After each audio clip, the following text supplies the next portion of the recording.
CBS Y&R. Spoilers. Thurdays update, the 20th of August, 2026. Welcome back to the channel, besties. Today is a beautifully chaotic Thursday, and the vibes are absolutely immaculate for spilling some piping hot, world-shattering tea. Grab your iced coffees, lock your doors, and buckle up because we are about to go on a wildly emotional ride through the absolute madness of Genoa City. We are so glad you are here with us today to unpack this absolute masterpiece of a mess. You guys, I am deceased. Stop what you are doing immediately. I am literally shaking. Wait, we need to talk about this now because my soul has actually left my body and I am physically vibrating from the sheer audacity of today's episode.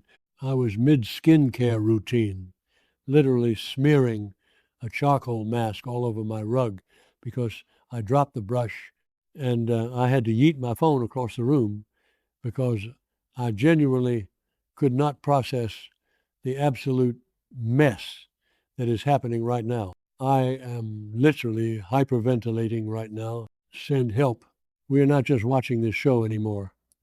We are invested.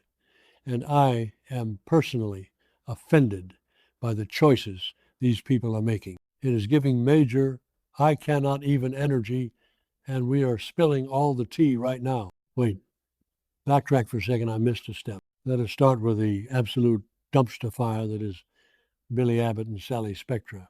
Bestie, be for real, right now. Billy is officially on my do not perceive list. I am so done with him. Sally has literally been telling this man in every single way humanly possible that she does not want him picking fights with Kane Ashby and Lily Winters over the Chancellor throne. She wants peace. She is pregnant. She has been through so much trauma with losing baby Ava, and she just wants a normal, stable life. And what does Billy do? He basically straight up ignores her. He has made it perfectly clear in every way except actually saying the words out loud that he genuinely does not care about what his fiancée and the future mother of his child wants. I am screaming into a pillow. Oh, hold on.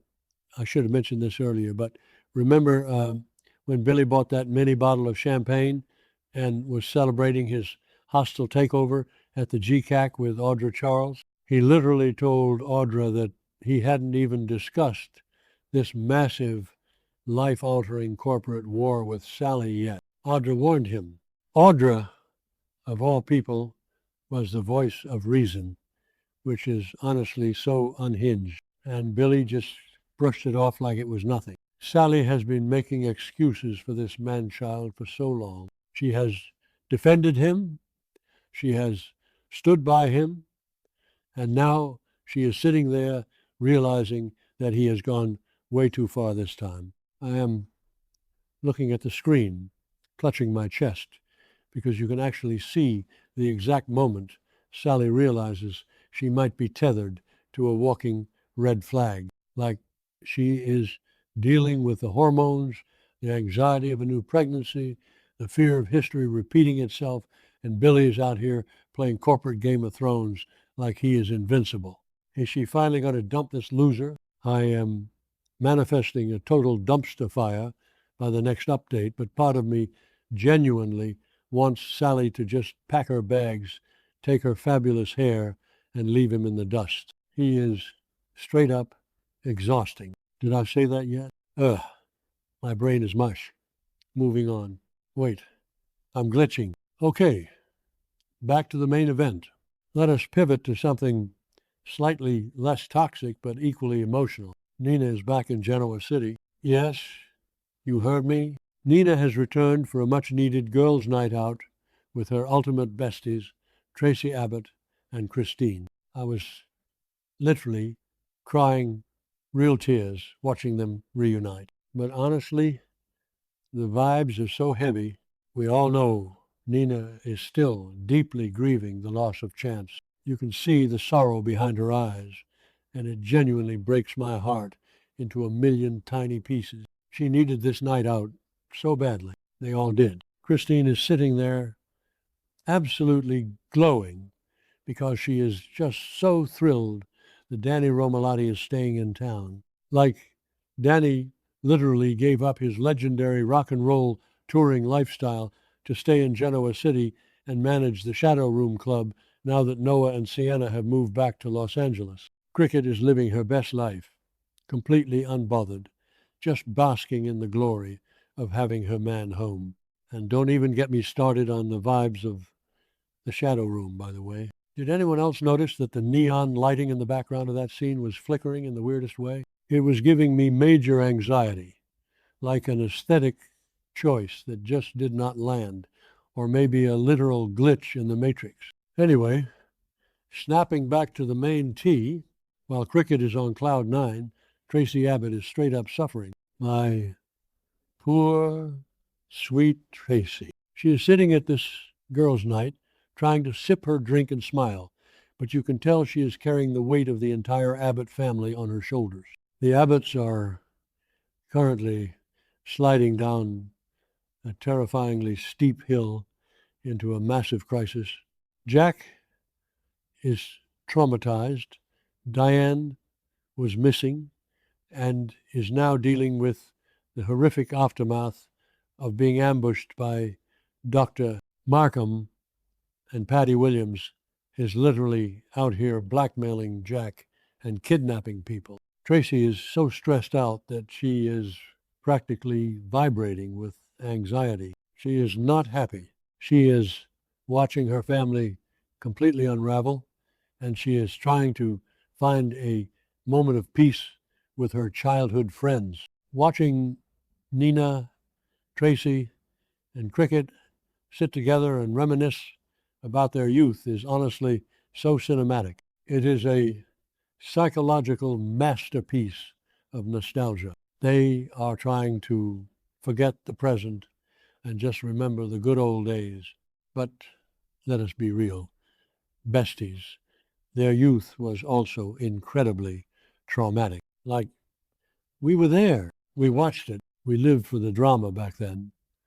But thinking about all the kidnapping, the betrayals, the love triangles, it is a miracle any of these women are still standing. They are basically trauma bonded for life. I love them so much, but I also want to wrap them in bubble wrap and protect them from this town. Okay, wait, hold on. I need to take a breath because my heart rate is spiking again. We have to talk about Adam Newman and Chelsea Lawson. Bestie, I am literally unwell over this. They are officially on my do not perceive list right alongside Billy Abbott. So Adam and Chelsea have been doing this whole co-parenting, happy family routine for a minute now. They were in this beautiful, safe little bubble where the only thing they ever talked about was how amazing and wonderful Connor is. And yes, Connor is great. We love Connor. But you cannot build an entire adult relationship on just agreeing that your kid is cute. The second, and I mean the literal millisecond, that Adam and Chelsea step out of the Connor bubble and have to discuss real, actual business issues, they completely fall apart. They are clashing so hard right now. They have completely different opinions on how to handle things. And the most terrifying part is that they genuinely do not know how to negotiate with each other. They have zero conflict resolution skills. It is honestly so unhinged. Think about their history, you guys. Their past is so deeply toxic. Chelsea literally framed Adam for attempted murder once. They have lied to each other, manipulated each other, and destroyed each other's lives multiple times. And now they are sitting there staring at each other, realizing that without Connor as a buffer, they are fundamentally incompatible when it comes to the real world. Adam is already under an astronomical amount of stress. Victor is breathing down his neck. He is dealing with the fallout of the Newman Media situation with Sally, and he is agonizing over Nick hitting rock bottom and relapsing on fentanyl. Adam's brain is basically a pressure cooker right now. And Chelsea is standing there trying to assert her own opinions, and they are just colliding like two freight trains. I am calling it right now. The villain arc is about to go nuclear, manifesting a total dumpster fire by the next update, because Chatham is absolutely not going to survive this. I am sitting here, physically exhausted, because I care too much. I genuinely care too much about these people. When Sally was looking at Billy with that mixture of dread and exhaustion, I felt that in my soul. I was screaming at my television, "Leave him, Sally! Save yourself." And when Tracy was trying to smile through the pain of the Abbott family curse, I wanted to reach through the screen and give her a hug. It is just so wild how this show manages to rip my heart out every single day. I am constantly derailed by my own emotional damage while watching this. Like, how does Billy not see that his obsession with Chancellor is going to cost him the woman he loves and his future family? How does he justify keeping secrets from Sally when she is already so incredibly fragile? It is a personal attack on my sanity, honestly. And Adam and Chelsea, I wanted them to work.